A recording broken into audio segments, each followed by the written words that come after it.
2시간 전에 마감한 트레이더가 생생하게 전하는 글로벌 마켓 리뷰 델타1입니다. 오늘은 이 시황을 쓰기 전에 깊은 한숨을 몇 번 쉬었는지 모르겠습니다. 참 역사적인 한 주였습니다.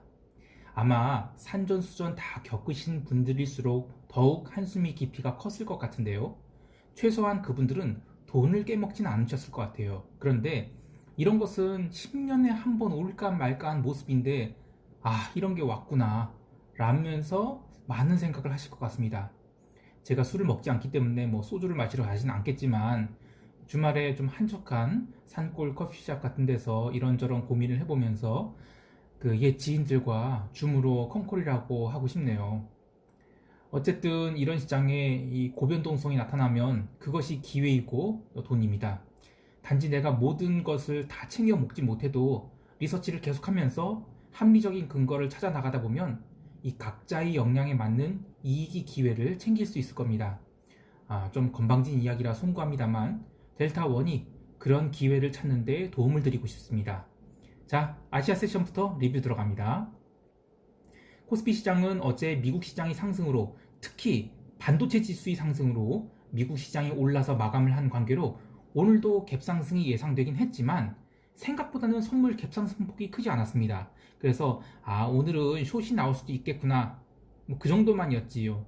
처음에는 공방전이 있었습니다. 그리고 실제로 외국인들은 초반에는 주식을 매도했었죠. 장 초반 1시간 동안은 이 외국인이 그 주식 매도를 개인이 좀 받았는데, 개인이 10시까지는 한 5천억치 매수해서 나름 시장을 방어하는구나 싶었습니다.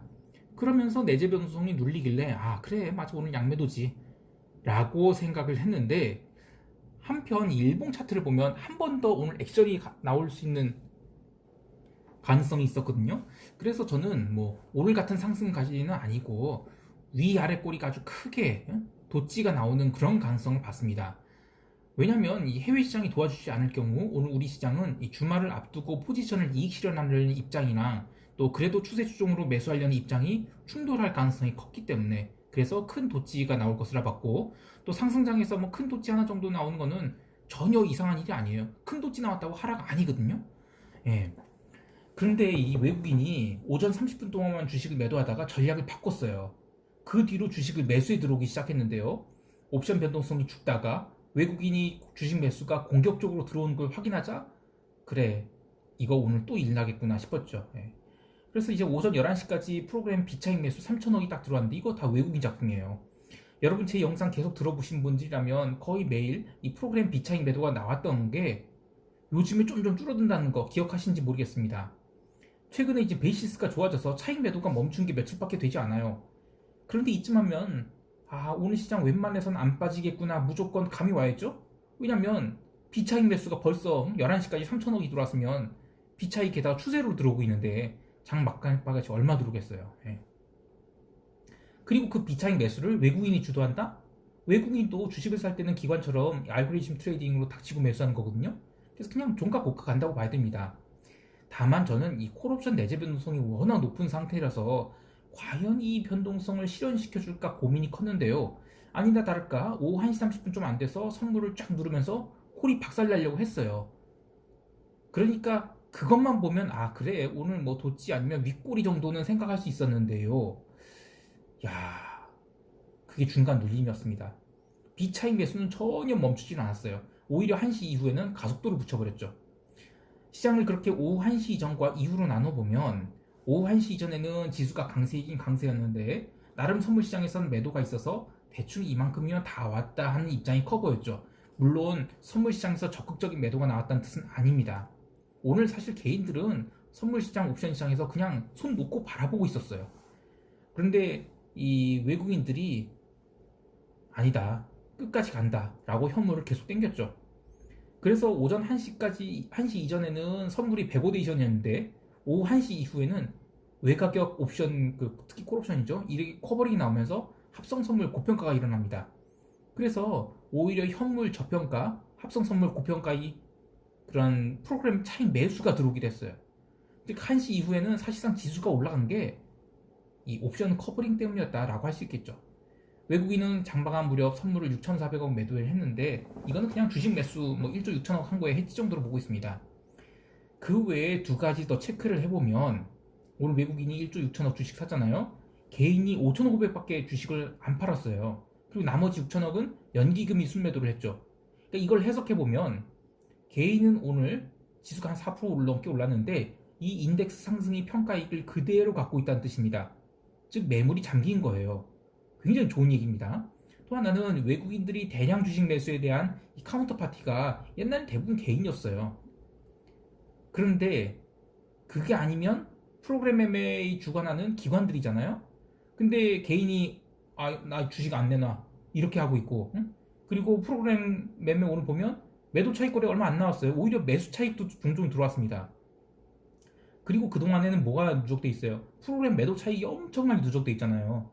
그러면 시장이 조금만 베이시스가 좋아져도 매도 차익이 청산돼 갖고 현물 매수가 계속 들어올 수 있다는 겁니다. 어제 선물 베이시스 좀 좋아서 프로그램 매수 들어왔죠? 네. 이제는 외국인들이 선물 땡기면 진짜 얼마 안 된 돈도 주가를 크게 들어올릴 수 있다는 얘기입니다. 그만큼 매물이 잠겼다는 뜻이고 매수 여건이 좋다는 뜻입니다. 이런 상황에서 곳버스 사야 하고 뭐 존버하라 그러고 물타기 하라 그러고 이런 사람들 그냥 다 그냥 진짜 진짜 또 누군 이렇게 말하죠. 뭐 지금 시장은 비정상적인 시장이다 라고요. 얼마나 오만한 얘기입니까? 제대로 된 시장이 아니다. 그러니까 비정상이다? 아닙니다. 시장은 언제나 옳습니다. 단지 우리가 인생에서 몇 번 볼까 말까 한, 즉 경험을 하지 못한 일이 일어났기 때문에 비정상이라고 이야기하는 것입니다. 잘 생각해 보세요. 제가 처음 파생시장에 들어왔던 게 2003년경이었어요. 그때 선물지수가 100포인트 되었습니다. 그러다가 2005년에 그 178로 완전 점프를 해버리죠. 특히 2004년에 그 4만 5초라고 해서 이 원자버거 사태가 일어나서 이게 회복되느니 마느니 하면서 점점 회복되는 상황에서 이렇게 나중에 튀어 올라온 것이라서 참 놀라웠죠. 또 2006년에 한 해 동안 팍 쉬다가 2007년에 또 울트라 개슈팅을 보여줬습니다. 이때 웃겼던 게 이 옵션 새끼가 생기면 처음에는 마켓메이커들이 이 프라이싱 로직을 잘못 돌려갖고 완전 저평가 상태로 시가를 만들었어요. 그래서 뭐 닥치고 옵션 막내 사면 하루에 몇백 프로씩 그냥 이익 줬고, 또 풀매도는 아무리 외가 접해봤자 오버나잇을 안 하면 이익도 주지 않던 그런 시절이었습니다. 그때도 뭐 다들 이런 시장이 있나 했었죠. 그런 게 시장입니다. 그리고 2008년 급락장? 이때 내재 변동성이 100포인트를 넘어갔었습니다. 참 여러분, 시장은 비정상적인 게 아닙니다. 단지 우리에게 익숙하지 않은 것뿐입니다. 항상 시장 앞에서 겸손하고 끊임없이 리서치를 해서 시장이 나에게 허락하는 이익만이라도 챙겨갈 수 있었으면 좋겠습니다. 사실 오늘 시장에 대해서 이 업 말고도 하고 싶은 이야기 되게 많은데요. 내일 커피숍에서 커피를 마시면서 혼자 떠들어 보겠습니다. 대충 이 정도로 하고요. 유럽 세션 넘어가겠습니다. 아시아 세션에서 이 코스피가 날아가고 또 니케이 날아가고 미국 지수 선물 날아가는 마당에 유럽 지수 선물도 안 날아갈 수가 없겠죠? 근데 이미 그들 뭐 장 초반에 다 갭상승이 나와서 또 옵션 만기 지금 목전에 두고 있잖아요. 그러니까 또 방향성이 나타나질 않았어요. 그냥 장중 거래량 없이 수동적인 눌림이 반복되었다가 그대로 강세 마감했다. 이 정도로 볼 수 있고요. 또 경제 지표로는 독일 산업 생산이 있었는데 전월비 또 0.9% 증가를 했습니다. 글로벌 경기 화랑이라니까요. 그런데 왜 곳버스를 삽니까? 게다가 신경제의 선두의 대한민국인데 말이죠. 자, 이어서 유로존 실업률 발표된 거는 8.3%로 컨센서스 대비 잘 나왔고 또 코로나 대비 감안해서도 잘 나온 것이었습니다. 그런데 오늘은 이 통화옵션 만기였죠. 결국 비달러들 그 콜옵션들 박살내고 또 옵션 변동성 그냥 다 눌러버리는 것으로 끝나서 시장에 영향력을 미치지는 못했습니다. 마찬가지로 오늘 증시도 그냥 오르긴 올랐지만 뭐 추세적으로 막 재밌게 올랐다 이런 것은 아니었습니다. 자, 그런데 그냥 유럽 시장을 단순히 볼 게 아니라 기회를 좀 찾아봐야 되죠. 무슨 얘기하면 통화 시장의 변동성이 점점 커지고 있다는 겁니다. 사실 오늘까지야 이제 옵션 만기 때문에 통화 시장을 어거지로 좀 눌러놨다라는 게 좀 생각이 드는데요. 그런데 올해 시장은 다 변동성이 클 것 같아요. 여러분 빨리 코로나에서 좀 깨어나야 됩니다. 아직도 코로나 하시면 안 돼요. 금융시장은 옛날에 코로나 잊었습니다. 그냥 빨리 코로나 같은 거는 없었다라고 생각을 하세요. 시장의 새로운 프레임으로 보시면 이 유로화 변동성 점점 커지고 있어서 이 통화시장에서 기회가 보이거든요. 레버리지를 낮춰서 이 채널 트레이딩이라고 해서 적당히 선거서 트레이딩하는 것도 좋은 기회가 돼요. 뭐 제가 뭐 트레이딩 방법론에 대해서 설명드리긴 좀 그렇지만 어쨌든 장중 내내 뭐 롱 잡았다 숏 잡았다 손절했다 머리 싸쥐고 이런 망할 이런 거 하지 마시고요. 그냥 60분 봉을 길게 늘어뜨려서 매매를 하셔도 좋고요. 그냥 뭐라고 해나 글로벌 시장이 지금 다 너무 좋습니다. 돈 벌기 너무 좋습니다. 변동성 점점 커지고 있고요. 어쩌면 저는 작년에 풀린 돈들이 이제쯤 진짜 움직이는 것 같아서 좀 흥분됩니다. 물론 아직도 제 주변에 계신 음마하게 보수적인 분들이 움직이지 않고 있거든요. 그러니까 더욱더 확신이 갑니다. 자, 다시 이야기로 돌아와서 유럽 시장이 또 하나 있었던 흐름은 골드의 폭락이에요. 어제도 제가 이야기했듯이 이 국채가 계속 내려가는데 골드 들고 있을 이유가 하나도 없습니다. 그게 오늘 한꺼번에 반영된 것이 아닐까 생각해요. 그리고 이따가 미국 세션에서도 이야기하겠지만 이 플로리다 연감님이 금리 오른 거 뭐 그거 어때서? 이런 식으로 얘기했죠. 그러면서 미국 세션에서 또 골드가 떡드랍을 쳐버립니다. 장중 4.54% 하락. 여러분 시장이 움직이고 있습니다. 곧버스 이런 거 하지 마시고 시장에는 좋은 기회들 정말 많습니다. 눈을 떠보십시오. 그 외에 뭐 유럽 채권 시장에서 오늘 새로운 또 뉴스가 있었죠. 이탈리아 10년물이 0.504%로 역사상 최저치를 갱신했다. 아니 근데 미국 금리는 오르는데 유럽 금리는 내려간다? 어떻게 보면 이게 나중에 트리거가 될 수는 있어요. 그런데 냉정하게 봐야 됩니다. 갑자기 CDO, 그러니까 이 부채 담보부 증권이 생각나는데요. 이 CDO는 이 영어로는 트렌치지만 트랑쉐로 이루어져 있죠. 티어 1인 시니어 트랑쉐, 그리고 티어 2인 메자닌 트랑쉐, 그리고 티어 3인 이 에쿼티 트랑쉐. 이 독일이 이탈리아 채권을 보증해 준다고 믿는 상황이니까 이 티어 3 트랑쉐도 좀 더 심하게 얘기할까요? 똥도 된장으로 보이는 겁니다. 그런데 그러다 보니까 똥이 진짜 된장으로 바뀌고 있어요. 실제로 이탈리아 상황 계속 개선되고 있거든요.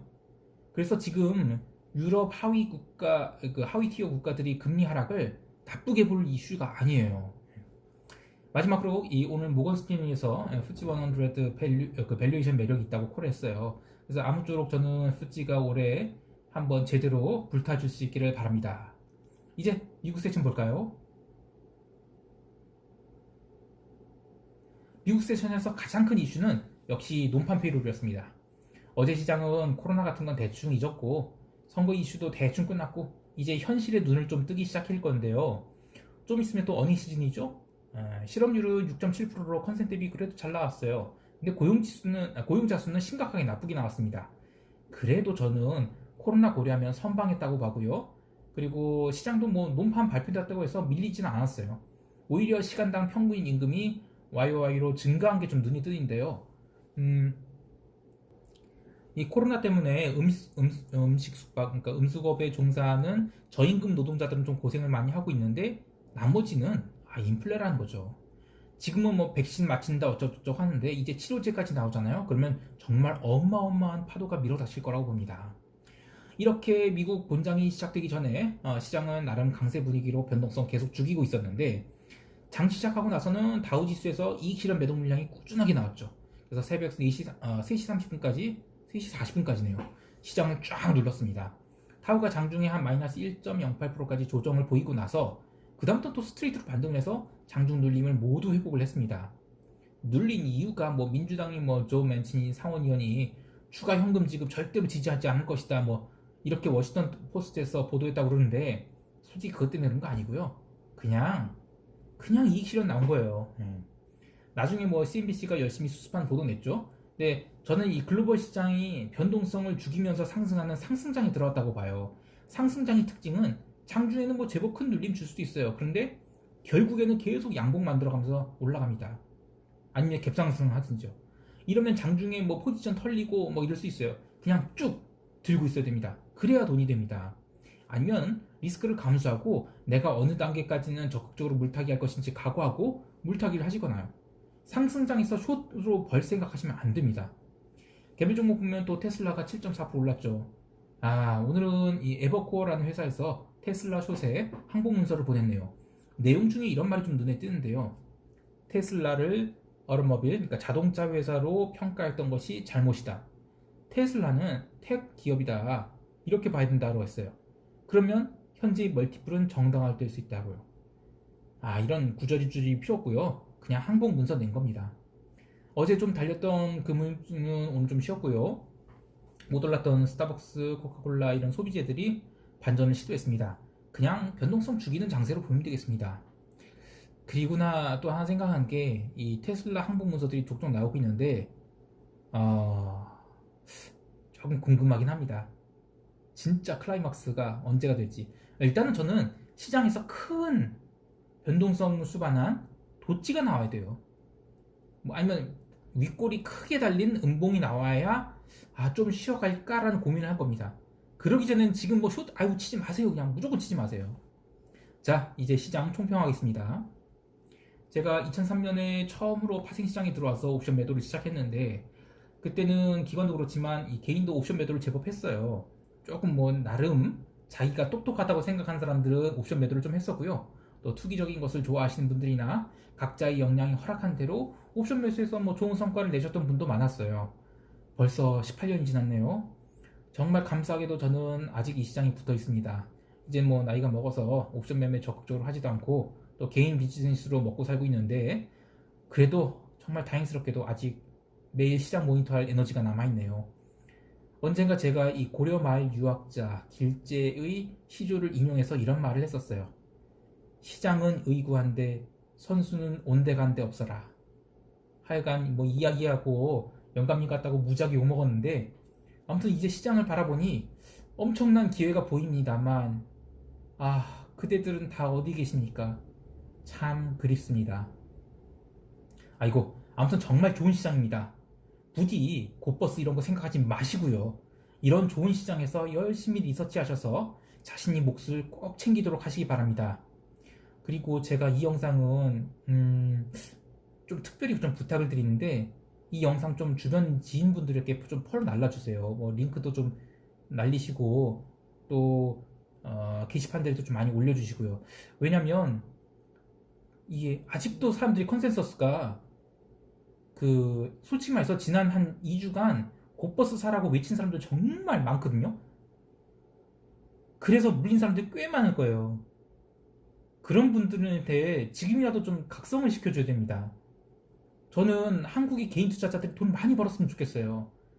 그런데 이런 시장에서 지금 돈을 안 벌고 있다는 거는 최소한 그냥 돈만 갖고 있어. 그러면 곧버스만 사지 마시고요. 응? 그래서 좀 이 영상은 조금 다른 분들한테 여러분들이 적극적으로 좀 알리셔서 좀 홍보를 해주시기 좀 부탁드리겠습니다. 한 주간 정말 고생 많으셨고요. 그리고 쉐린이가 여러분께 좀 드리고 싶은 말이 있다고 합니다. 한번 들어보시겠어요? 여러분, 제가 생긴 건 좀 돼지같이 생겼어도 이 피하 지방이 많아서 겨울에는 추위를 못 느껴요. 각자 자기 계절에 있는 게요. 지금은 거래소 시장이 너무 잘 가서 배가 아플 수 있잖아요. 시장에 유동성이 넘친다는 것만 확인하면 됩니다. 자기 종목대에도 볕들날이 올 거니까 올해 그냥 유동성 파티 다 있을 것이다 생각하시고요. 자기 때가 오기를 기다려보자고요. 단 곧버스는 안 돼요. 곧버스 사느니 코스닥에도 아직도 정말 싸고 좋은 종목 많거든요. 적당히 사서 존버하세요. 제발 곧버스만 사지 마시고요. 이상 쉐린이 한 주 인사 마감드렸습니다. 감기 조심하세요.